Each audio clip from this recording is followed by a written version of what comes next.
आइए हम प्रभु के वचन की ओर थोड़ा बढ़ेंगे। परमेश्वर का वचन आज हमें कुछ सिखाना चाहता है। हालेलुया। हम परमेश्वर के वचन से दूसरा कुरिन्थियों की पत्री उसका 12 अध्याय उसके 9 वचन में देखेंगे। हम प्रभु के वचन में बहुत ही एक प्रभावशाली वचन को देखेंगे। 2 कुरिन्थियन चैप्टर 12 वर्स 9, दूसरे कुरिन्थियों की पत्री उसका 12 अध्याय उसके 9 वचन में लिखा है, पर उसने मुझसे कहा, मेरा अनुग्रह तेरे लिए बहुत है, क्योंकि मेरी सामर्थ निर्बलता में सिद्ध होती है। इसलिए मैं बड़े आनंद से अपनी निर्बलताओं पर घमंड करूंगा कि मसीह की सामर्थ मुझ पर छाया करती रहे। But he said to me, my grace is sufficient for you, for my power is made perfect in the weakness.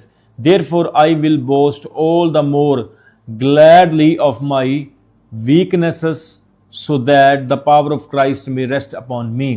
वो कहता है कि उसने मुझसे कहा, मेरा अनुग्रह तेरे लिए बहुत है, क्योंकि मेरी सामर्थ निर्बलता में सिद्ध होती है।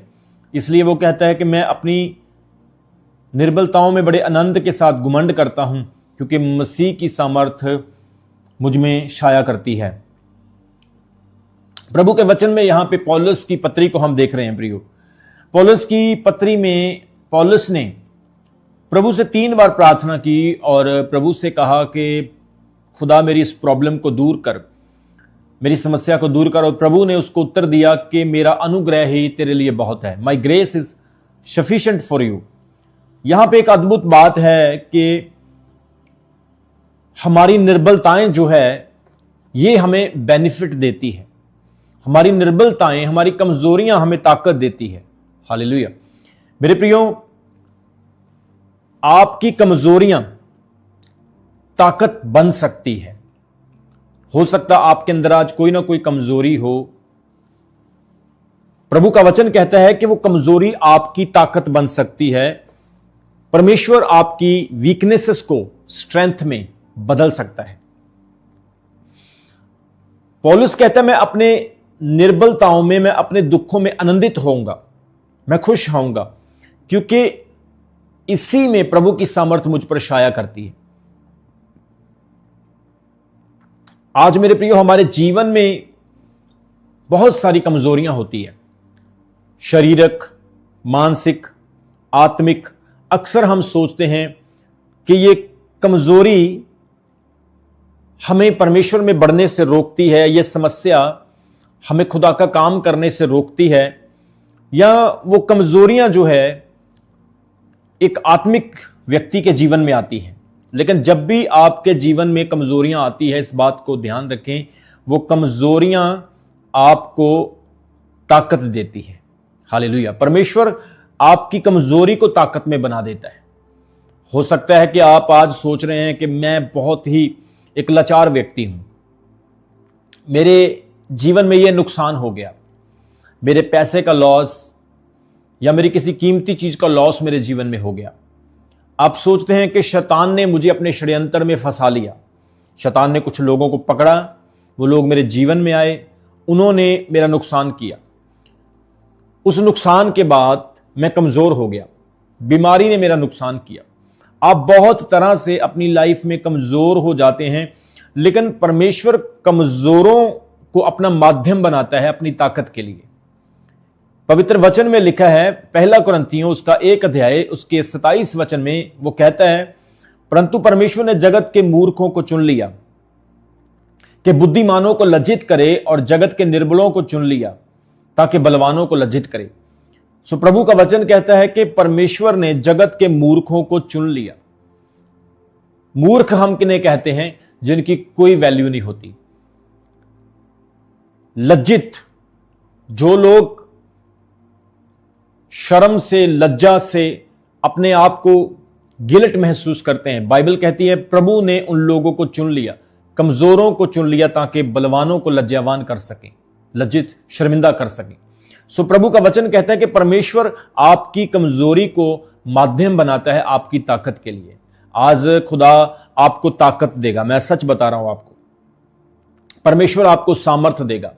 कई बार हम सोचते हैं प्रभु मेरी लाइफ में ये क्यों हुआ, वो क्यों हुआ। प्रभु मेरा ये नुकसान क्यों हुआ, मेरी लाइफ में ये बीमारी क्यों आई, प्रभु मैं इस प्रॉब्लम में क्यों फंस गया, मैं तो एक अच्छा सेवक हूं, मैं तो चर्च जाता हूं, प्रार्थना करता हूं, मैं तो खुद एक मैन ऑफ गॉड हूं या एक पास्टर हूं, मेरी लाइफ में ये प्रॉब्लम क्यों आई। लेकिन परमेश्वर जब कमजोरियां आपकी लाइफ में आती है तो आपको उठाता है और आपको तैयार करता है, वो आपको और ज्यादा स्ट्रांग बनाता है। आप ध्यान से देखें, यूसुफ कितने साल तक प्रॉब्लम्स में रहा, उसके अपनों ने उसके साथ धोखा किया, उसे बेच डाला, वो मिस्र में गुलाम बन के रहा, जेल में रहा, कितने साल तक वो अपनी लाइफ में कमजोर बना रहा, लेकिन खुदा ने उसको ऊंचा उठाया। खुदा ने उसको इतनी बरकत दी, इतनी आशीष दी कि आज तक भी यूसुफ का उदाहरण हमारे हर वचन में मिलता है। उसका कारण क्योंकि परमेश्वर आपकी कमजोरी को ताकत बनाता है। आप दानियल को देखो, दानियल एक इब्रानी होते हुए भी बेबीलोन में था। बेबीलोन नबूकदनस्सर का एक साम्राज्य था और बाइबल कहती है वहां पे वो गुलाम बनाया गया था, वहां पर उसको कमजोर किया गया, प्रताड़ित किया गया, लेकिन फिर भी खुदा उसके साथ रहा, उसकी कमजोरी में भी वो ताकतवर हुआ। मैं आपको बता रहा हूं, जब बना बनाया सब कुछ मिल जाता है तो इंसान मेहनत नहीं करता। जब सब कुछ सजा सजाया मिल जाता है तो बंदे को एफर्ट करने की जरूरत नहीं पड़ती। लेकिन खुदा कई बार हमारी जीवन में कमजोरियां इसलिए आने देता है, हमारे जीवन में बिग लॉसेस इसलिए आने देता है ताकि हम और तैयार हों, हम फौलाद बन जाएं, मजबूत बन जाएं। हमारे ऊपर ज्यादा से ज्यादा प्रेशर हम कितना सह सकते हैं, ज्यादा से ज्यादा हम कितनी एंजाइटी को फेस कर सकते हैं। खुदा देखता है कि इसका टेस्ट मैं कर रहा हूं, ये बर्तन कितना कच्चा है या कितना पक्का है। आप अय्यूब की जिंदगी के बारे में देखते हैं, अय्यूब को एंड तक टेस्ट किया शैतान ने, उसका नौकर सब खत्म कर दिए, उसके जानवर खत्म कर दिए, यहां तक उसके बच्चे तक मार दिए। शैतान ने अय्यूब का बहुत बुरा हाल किया, लेकिन खुदा ने उसको उससे भी दुगनी बरकत दी। क्योंकि कई बार खुदा हमारी लाइफ में कमजोरियां इसलिए देता है, वो हमें तैयार करता है, हमें प्रिपेयर करता है।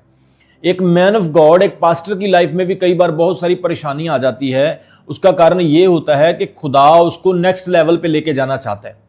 कुछ आपके पैसे, आपके काम, बिजनेस या आपकी सेहत जो खराब हुई है, या आपका पैसा जो बर्बाद हुआ है, या कुछ आपकी ऐसी चीजें जो आपको बहुत अच्छी थी वो आपकी लाइफ से दूर चली गई, उसका कारण खुदा एक सैक्रिफाइस के रूप में देखता है कि वो सैक्रिफाइस हो गया ताकि आप उस सैक्रिफाइस की ब्लेसिंग खुदा के कामों के लिए, परमेश्वर के कामों के लिए इस्तेमाल कर सके और उसके द्वारा खुदा और भी बड़े बड़े काम करे और लोगों को बरकत मिल सके।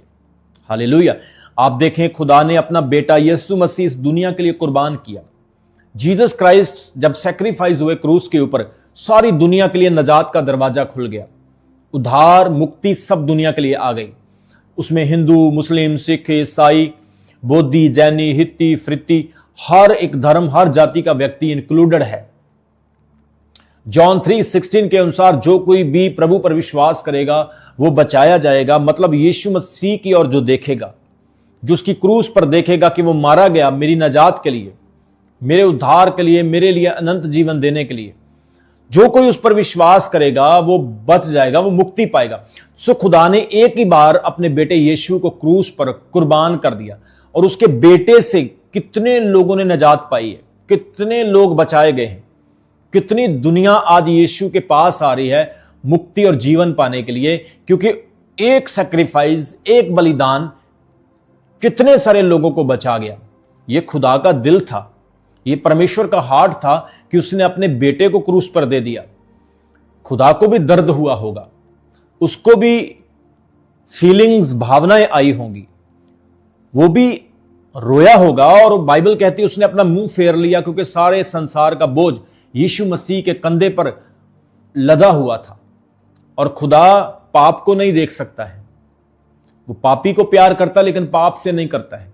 तो खुदा ने अपना मुंह फेर लिया और बाइबल कहती है यीशु मसीह ने सारी दुनिया का बोझ उठा लिया और वो क्रूस पर कुर्बान हो गया। लेकिन तीसरे दिन जब यीशु मसीह जिंदा हुए कब्र से, तो खुदा ने कहा ये मेरा बेटा है। हालेलुया। और ये मौत पर जीत पा चुका है। यीशु ने कहा मार्ग, सत्य और जीवन मैं हूं, मैं ही भेड़ों का अच्छा अजाली हूं, मैं ही पुनरुत्थान और जीवन हूं, मृत्यु और अधोलोक की कुंजियां मेरे पास है। तो यीशु मसीह के सैक्रिफाइस ने सारी दुनिया को बचा लिया। आज जो भी कोई विश्वास करेगा वो बचाया जाएगा।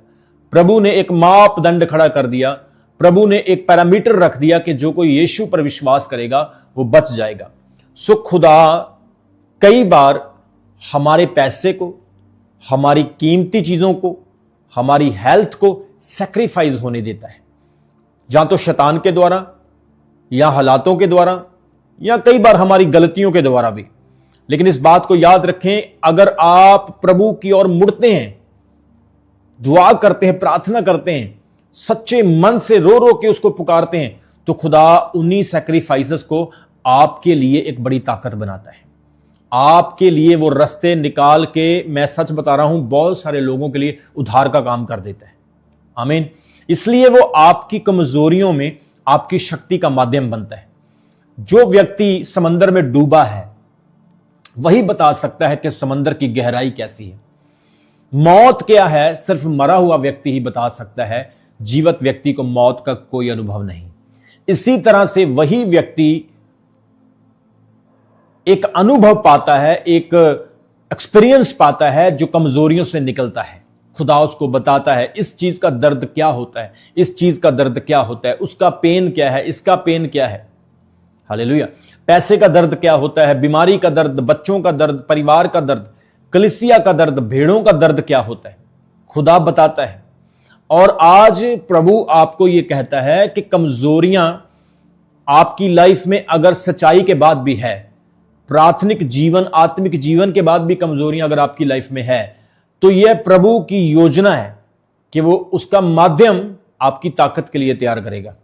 हालेलुया। मेरे प्रियो, जब मूसा फिरौन के सामने जाने वाला था, आपको पता फिरौन एक बहुत बड़ा शासक है और बाइबल कहती है वो फिरौन पूरी दुनिया के ऊपर राज्य करता था। एक समय था मिस्र का सारी दुनिया के ऊपर राज्य था और मिस्र से सारे लोग डरते थे। और खुदा ने मूसा को जब फिरौन के सामने खड़ा किया तो खुदा ने मूसा को कहा जा और उन लोगों को जो गुलाम है छुड़ा के लेके आ। उसने कहा खुदा वहां पे बहुत बड़ा शासक फिरौन है, वो मुझसे पूछेगा कि तेरा खुदा कौन है, किसकी सामर्थ से तू आया है, कौन नबी, कैसा नबी, हम किसी को नहीं जानते, तो मैं क्या बोलूंगा। मूसा ने कहा मेरे अंदर कोई काबिलियत नहीं खुदा, मैं कमजोर हूं, मैं तुतलाता हूं, मैं अच्छी तरह से बोल नहीं सकता हूं। और खुदा ने मूसा को कहा मूसा इस बात को याद रख, जब तू जाएगा तो जो लाठी तेरे हाथ में है वो काम करेगी, मैं हारून को तेरे साथ भेजूंगा, मैं तेरे साथ रहूंगा और तू जहां भी जाएगा तू विजय होगा, तू आशीष पाएगा। हालेलुया। आप इस बात को देखें कि मूसा कमजोर था और खुदा ने उसकी कमजोरी को ताकत बनाया। खुदा ने उसकी छोटी सी लाठी को उसके लिए हथियार बनाया। आज परमेश्वर आपको यह संदेश देता है मेरे प्रियो कि आप कमजोर हैं, बीमार हैं, परंतु प्रभु में बने हुए हैं, विश्वास में बने हुए हैं, फिर भी खुदा के सामने रोते हैं, आंसू बहाते हैं, गिड़गिड़ाते हैं। ये बहुत अच्छी बात है, ये बहुत अच्छी बात है। खुदा इसको देख रहा है। परमेश्वर जानता है कि आपके हालात क्या है और कैसे हैं। दूसरी चीज याद रखें कि आपकी जो वीकनेस, आपकी जो कमजोरी है, ये आपको नम्र बनाती है। कई बार कुछ लोग प्रभु में होते हैं जो बहुत घमंडी हो जाते हैं अपने दान वरदानों की वजह से, अपनी पब्लिसिटी के कारण, फेमस होने के कारण, या अपने पैसे या अपनी प्रसिद्धता के कारण वो बड़े मशहूर होते हैं। लेकिन एक समय आने पर खुदा उनको नम्र करना चाहता है। जैसे पौलुस कहता है कि प्रभु मुझे चंगा कर, लेकिन प्रभु कहता है कि मेरा अनुग्रह ही तेरे लिए बहुत है। खुदा उसको कहता है कि मैंने तुझे नम्र रखा हुआ है, कहीं ऐसा ना हो कि तू फूल जाए, घुमंड करे कि मेरे पास दान वरदान बहुत ज्यादा है। सो कई बार कमजोरियां हमें नम्र बनाती है। नबूकदनस्सर को खुदा ने नम्र बनाया। वो छत के ऊपर चढ़ के क्या बोलता था कि मेरे जैसा कोई भी बादशाह, वाह नबूकदनस्सर ये सारी सल्तनत तेरी है, तो बहुत महान है। और बाइबल कहती है 7 साल के लिए वो जानवर बन गया और जानवरों की तरह घास खाता रहा। फिर उसने पश्चाताप किया, तौबा की, और फिर खुदा ने उसको बहाल किया और चंगाई दी। कई बार खुदा हमारी लाइफ में प्रॉब्लम इसलिए लेके आता है क्योंकि हम घमंडी हो जाते हैं, प्रार्थना नहीं करते, हम परमेश्वर से दूर हो जाते हैं। मैं बताता हूं कई सेवक ऐसे हैं, पास्टर्स ऐसे हैं जिनकी लाइफ में प्रॉब्लम्स इसलिए है क्योंकि वो व्यभिचार में जाने वाले होते हैं या उनके अंदर कोई गुनाह आने वाला होता है, तो खुदा उसी वक्त क्या करता है, उन्हें कमजोर करना शुरू कर देता है ताकि वो प्रभु के और क्लोज आ जाएं। खुदा कहता है कि छोटी सी मिस्टेक या छोटा सा कमजोरी जो है ये इनको उस बड़े पाप से दूर करे, उस बड़ी समस्या से दूर करे, ताकि अगर इसने गलती की तो बहुत सारे लोगों के सामने गवाही, टेस्टमनी खराब हो जाएगी और बहुत सारे लोगों के सामने मेरा नाम खराब होगा। इसलिए कई बार खुदा क्या करता है कि छोटी सी कमजोरी, प्रॉब्लम जो है वो उसकी लाइफ में भेजता है ताकि वो उसको नम्र करे। सबको जय मसीह की। मैं जतिन बब्बर और आप देख रहे हैं मसीह परिवार चैनल। जैसे कि आप सब जानते हैं कि मैं इस चैनल पे प्रभु के अलग अलग दासों की वीडियोस डालता हूं, तो अगर आपको हमारा चैनल अच्छा लगता है तो आप इस चैनल को ज़्यादा से ज़्यादा सब्सक्राइब जरूर करें ताकि आप प्रभु के वचन को सुन सके। वीडियोस को ज़्यादा से ज़्यादा शेयर करें ताकि जिन लोगों तक वचन नहीं पहुंचा उन तक भी वचन पहुंच सके। सबको जय मसीह की। एक बार मैं आपसे दोबारा कहूँगा कि इस चैनल को सब्सक्राइब जरूर करें और वीडियोस को ज़्यादा से ज़्यादा शेयर करें। जय मसीह की।